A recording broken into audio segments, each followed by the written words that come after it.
Subscribe now and press the bell icon. Never miss an update. नमस्कार दोस्तों, स्वागत है आपका अपने YouTube channel study education with Amit sir के साथ। आज के इस वीडियो में हम आप लोगों के लिए लाए हैं क्लास 12 का physics first chapter electric current. जैसे कि चैप्टर इलेक्ट्रिक करंट हम लोग शुरू कर चुके थे, इसके पहले हम लोग बता चुके थे, विशिष्ट प्रतिरोध तक हम लोग एंड कर चुके थे। आप लोग समझ में आ चुका है, जो भी इंपॉर्टेंट टॉपिक था वो आप लोग को हम बता चुके थे।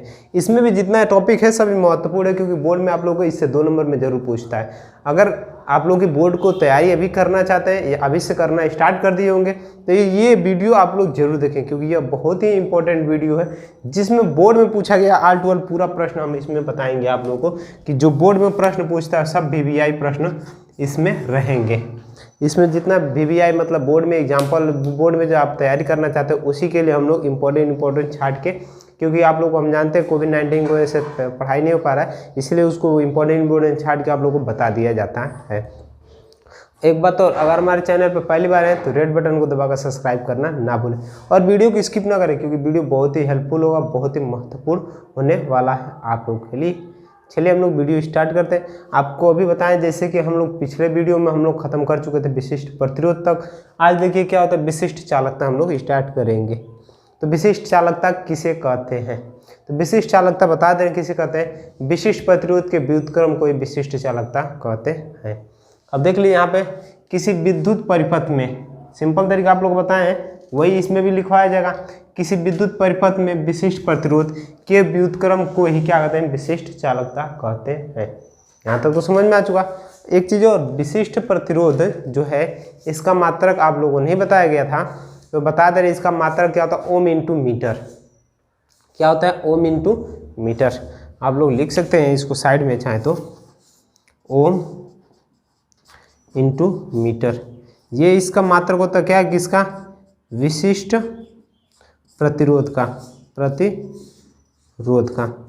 विशिष्ट प्रतिरोध का ये मात्रक होता है। हम आप लोगों को लिख के इसलिए बता रहे हैं क्योंकि आप लोगों को कम समय लगेगा, इसमें आप लोग समझ में आ चुका होगा या आ रहा होगा।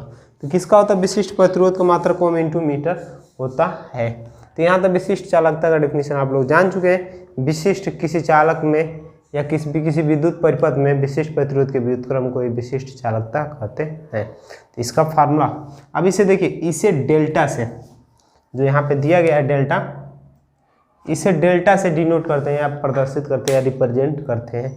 इसका मात्रक, जब इसका मात्रक ओम इंटू मीटर है तो ये व्युत्क्रम में उल्टा है, तो ऊपर जाएगा तो इन्वर्स होगा कि नहीं, तो इसका मात्रक क्या होता है, ओम इंटू मीटर पे इन्वर्स होता है। ओम इंटू मीटर पे क्या होता है, इन्वर्स होता है। यहाँ तक तो डीपली समझ में आ चुका।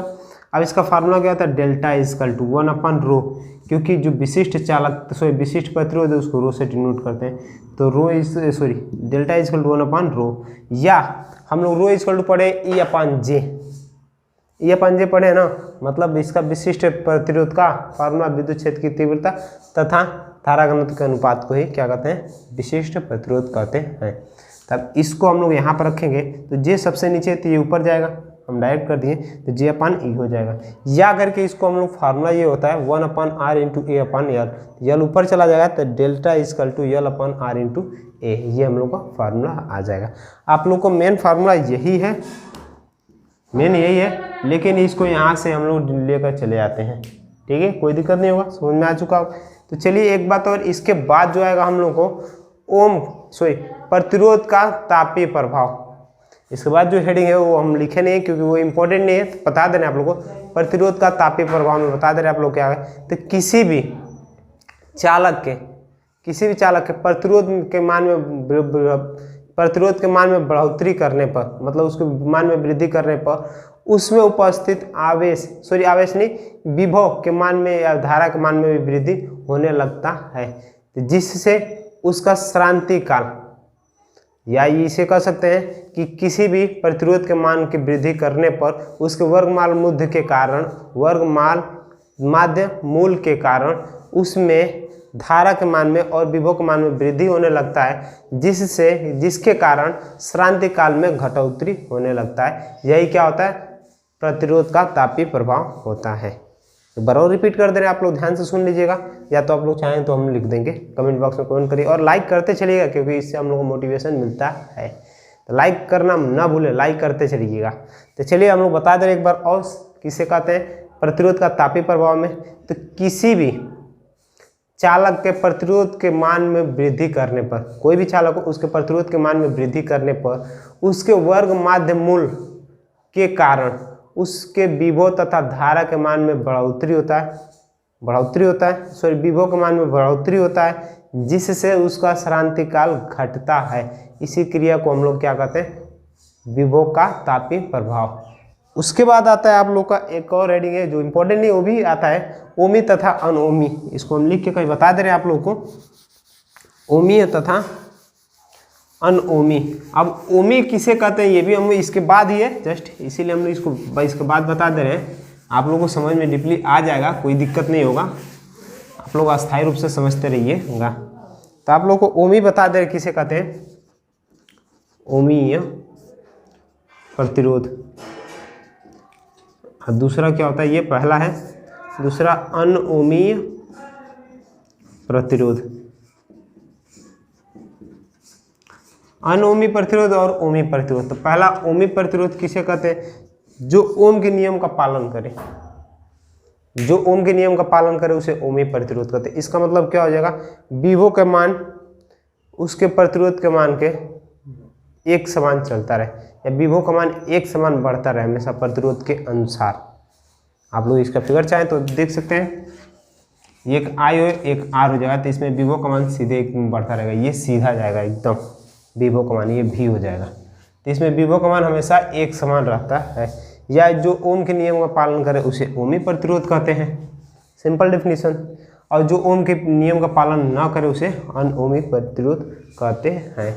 ये भी फिगर से होता है, फिगर से भी आप लोग समझ सकते हैं, या तो ऐसे भी समझ सकते हैं। फिर एक बार रिपीट कर दे रहे हैं, ओम के नियम का पालन करने के वाले प्रतिरोध को ओमी प्रतिरोध, जो ओम के नियम का पालन न करे उसे क्या कहते हैं, अनओमी प्रतिरोध कहते हैं। उसके बाद आता है हम लोग को गत्यात्मक प्रतिरोध। ये आता है, ये भी इम्पोर्टेंट टॉपिक है, क्योंकि बोले जितना भी इसमें बताएंगे आप लोग को इम्पोर्टेंट टॉपिक बताते चलेंगे, तो लाइक करते चलिएगा। गत्यात्मक प्रतिरोध देखिए किसे कहते हैं, अनओमी परिपथ में, अनओमी परिपथ में प्रतिरोध का मान लगातार बदलता रहता है। अनओमी परिपथ में प्रतिरोध का मान लगातार बदलता है, लेकिन विभव का मान लगातार बदलता नहीं रहता है। तो देखिए अनओमी परिपथ में प्रतिरोध का मान लगातार बदलता रहता है, जिसके कारण विभव में अंतर और धारा में परिवर्तन के अनुपात, जिसके कारण विभव में अंतर तथा धारा के मान में हुए परिवर्तन के अनुपात को ही गत्यात्मक प्रतिरोध कहते हैं। इसे R से लिखते हैं, मतलब क्या हो जाएगा, R equal to delta V upon delta I, ये इसका फार्मूला है जो यहाँ पर हम लोग लिखे हैं।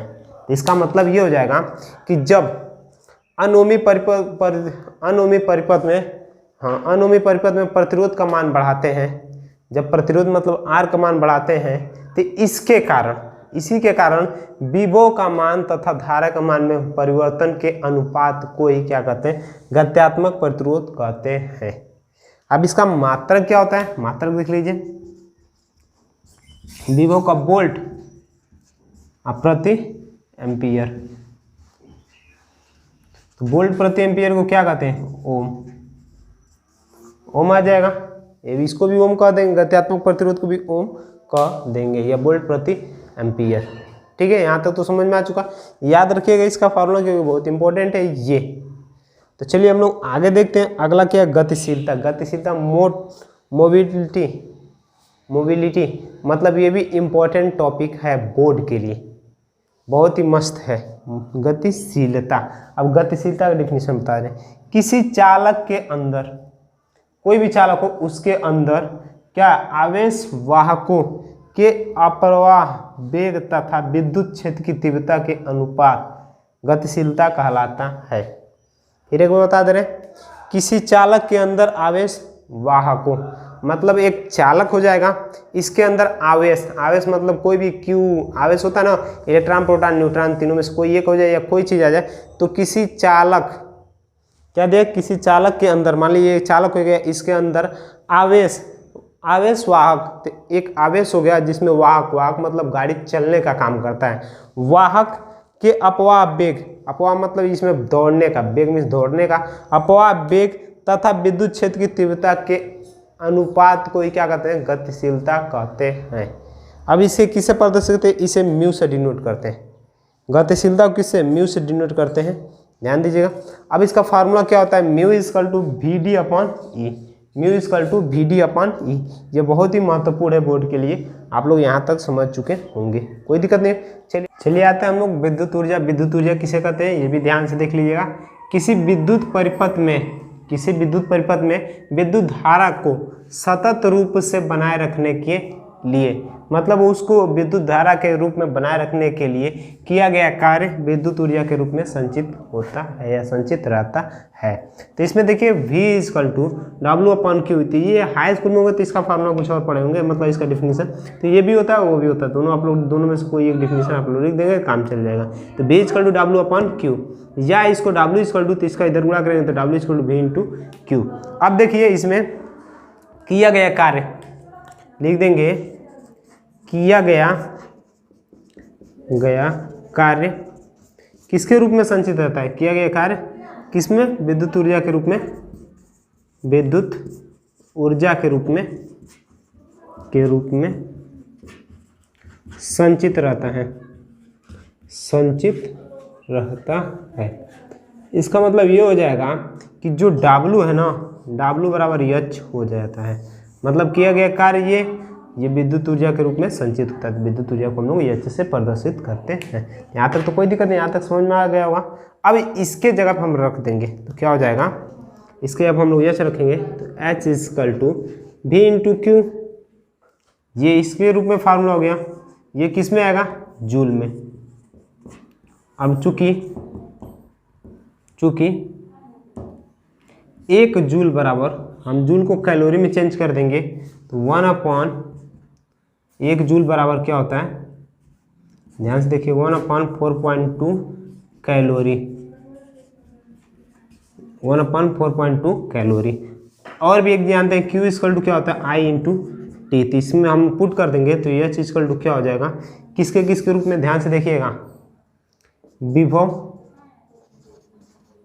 कामा धारा तथा समय के रूप में, समय के रूप में विद्युत ऊर्जा।